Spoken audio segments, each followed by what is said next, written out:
22 ঘন্টা স্নায়ু লড়াই, তারপর সরল পুলিশের লৌহ কপাট। স্টেথোর সঙ্গে 22 ঘন্টা লড়াইয়ে ঝুঁকল লালবাজার, পিছু হটল পুলিশ। সিপিকে প্রতীকী শিরদাঁড়া দিয়ে সিপির ইস্তফার দাবি করেছেন গতকাল জুনিয়র ডাক্তাররা। বিনীত গোয়েলের হাতে স্মারকলিপি দিয়েছেন, কিন্তু তারা আন্দোলন থেকে সরছেন না। জিলাম করঞ্জয় আমাদের প্রতিনিধি রয়েছেন আমাদের সঙ্গে, জিলামের সঙ্গে কথা বলবো। তার আগে আন্দোলনকারীরা তারা বলছেন যে ব্যর্থতা মেনেছেন সিপি, নিজের কাজে সন্তুষ্ট নয় বলেও জানিয়েছেন। এখনো কিন্তু সিপির পদত্যাগের দাবিতে অনড় রয়েছেন জুনিয়র ডাক্তাররা। জিলাম করঞ্জয় রয়েছেন আমাদের সঙ্গে। জিলাম, যে আন্দোলন তারা শুরু করেছিলেন দীর্ঘ 22 ঘন্টা স্নায়ুযুদ্ধ, তারপর সিপির কাছে তারা পদত্যাগপত্র দিয়ে এসেছেন, কিন্তু আন্দোলন থেকে কিন্তু এখনো পিছু হটেননি জুনিয়র ডাক্তাররা। এবার সেই লড়াই ক্যাম্পাসে লড়াই অবশ্যই চলছে এবং এই মুহূর্তে তোমাকে কথা বলবো, আমাদের জুনিয়র ডাক্তারদের একজন প্রতিনিধি রয়েছেন, তার সঙ্গে কথা বলবো। এই যে আপনারা আন্দোলন চালাচ্ছেন, আজকে আপনাদের পরিকল্পনা কি এবং রোগী পরিষেবা স্বাভাবিক রাখতে আপনারা কি কি করছেন? আমরা আজকেও আমাদের যে টেলিকনসালটেশন যেটা রয়েছে অভয়া ক্লিনিকের, যে টেলিকনসালটেশনটা সেটা এখনও অবধি সম্পূর্ণভাবে চলছে। ঠিক আছে, সেখানে অলরেডি আমাদের মেডিসিন বা সার্জারি, ইভেন হচ্ছে গিয়ে অর্থোপেডিক্স এবং আরও বাকি যা হচ্ছে গিয়ে সাবস্পেশালিটিস অ্যান্ড সুপার স্পেশালিটিস যেগুলো রয়েছে সেগুলোর জন্য প্রত্যেকটার জন্য টেলিকনসালটেশন হচ্ছে গিয়ে আমরা এন্টারটেইন করছি, আমরা চাইছি।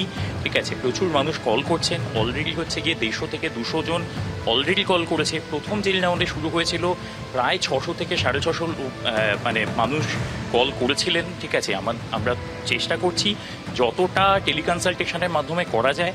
যেটা টেলিকনসালটেশনে করা যাচ্ছে না, আমরা যাদের ক্ষেত্রে মনে হচ্ছে যে যাদেরকে ওপিডি বা এমার্জেন্সিতে ডাকা উচিত, তাদের ক্ষেত্রে আমরা সেটাও তাদের গাইড করে দিচ্ছি যে তারা যেন এখানে ওপিডি বা এমার্জেন্সিতে এসে দেখান। কেননা আপনাদের আন্দোলন চলছে, আজকে আন্দোলনের কি কি পদক্ষেপ, কি কি পরিকল্পনা আছে? কারণ রাত 9টা থেকে 10টার একটা ঘোষণা করেছেন, সেইগুলো কি একটু যদি বলেন।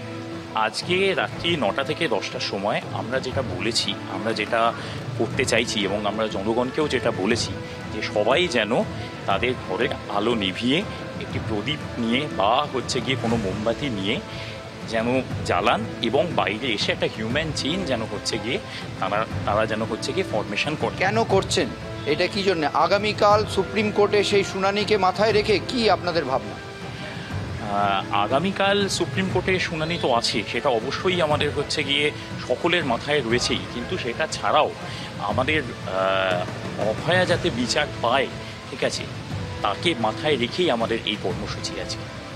দেখতে পাচ্ছ আন্দোলন চলছে, ঝাঁঝ বাড়ছে এবং একের পর এক তারা জয় পাচ্ছেন, তেমনই তাদের মনোভাব এবং কথাবার্তায় প্রকাশ পাচ্ছে। তবে এর সঙ্গে পরিষেবা স্বাভাবিক রাখার চেষ্টাও তারা করছেন।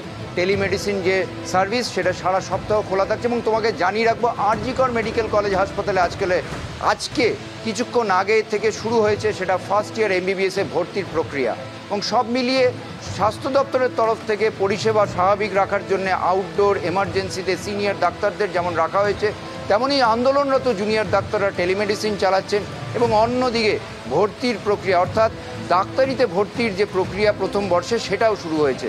সব মিলিয়ে আজকে সন্ধেবেলায় তারা যে ডাক দিয়েছে নিষ্প্রদীপ থেকে মোমবাতি জেলে প্রতিবাদ করা এবং আলো দিয়ে যে বিচারের পথে যাওয়া, সেইটাও কতটা সফল হয়, কতটা মানুষ সাড়া দেয় সেই দিকে তারা তাকিয়ে আছেন এবং পাশাপাশি আগামীকাল সুপ্রিম কোর্টের শুনানি এবং সিবিআইয়ের কী বক্তব্য হয় সেগুলোর দিকেও তারা তাকিয়ে আছেন।